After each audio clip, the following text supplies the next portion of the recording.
বৃষ্টির প্রতিটি ফোঁটায় লুকিয়ে আছে 5টি রোগের ঔষধ। অবিশ্বাস্য শোনালেও সত্য, বৃষ্টির পানিতেই মিশে আছে 5টি অসামান্য রোগ প্রতিরোধী শক্তি। বৃষ্টি যেন মহান আল্লাহর রহমত। আধুনিক বিজ্ঞানও বলছে এই রহমতের নানান উপকারের কথা। পবিত্র কোরআনে সূরা কাফের 9 নম্বর আয়াতে বলা হয়েছে, আর আমি আকাশ থেকে কল্যাণময় পানি বর্ষণ করি। আর প্রিয় নবী রাসূল সাল্লাল্লাহু আলাইহি ওয়াসাল্লাম বৃষ্টির সময় দোয়া করতেন, শরীর ভেজাতেন। হাদিসে এসেছে বৃষ্টির সময়ের দোয়া ফেরত যায় না। সহিহুল জামে 3078। এই ধর্মীয় দিকটি ছাড়াও আধুনিক গবেষণাও বলছে বৃষ্টির পানি নিছকই ভেজা নয়, এতে রয়েছে এমন কিছু বৈশিষ্ট্য যা শরীরের 5টি গুরুত্বপূর্ণ সমস্যার সমাধানে আশীর্বাদ হয়ে উঠতে পারে। বৃষ্টির পানি হজম শক্তি বাড়ানোর প্রাকৃতিক সহকারী। বৃষ্টির পানিতে রয়েছে অ্যালকালাইন PAH, যা পাকস্থলীতে জমে থাকা অতিরিক্ত অ্যাসিড কমাতে সাহায্য করে। এর ফলে আপনার হজম প্রক্রিয়া স্বাভাবিক হয়, পেট ফাঁপা কিংবা অম্বলের মতো সমস্যা থেকে রেহাই পাওয়া যায়।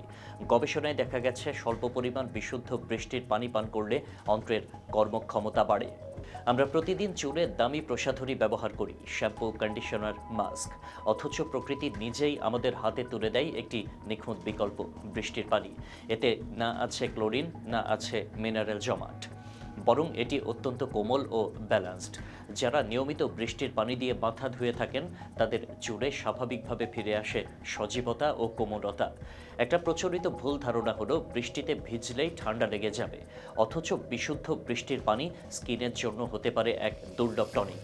এতে থাকে না কোনো কেমিক্যাল, ডিটারজেন্ট বা অ্যাসিডিক উপাদান, বরং এই পানি কোষের ভেতরে জমে থাকা টক্সিনকে দূর করে, স্কিনকে করে নরম, হাইড্রেটেড ও প্রাণবন্ত। বৃষ্টির পানি এক ধরনের প্রাকৃতিক অ্যান্টিসেপটিক হিসেবেও কাজ করে। স্কিনে থাকা ইনফ্ল্যামেশন, চুলকানি বা হালকা ইনফেকশন কমাতে এর কার্যকারিতা অনন্য।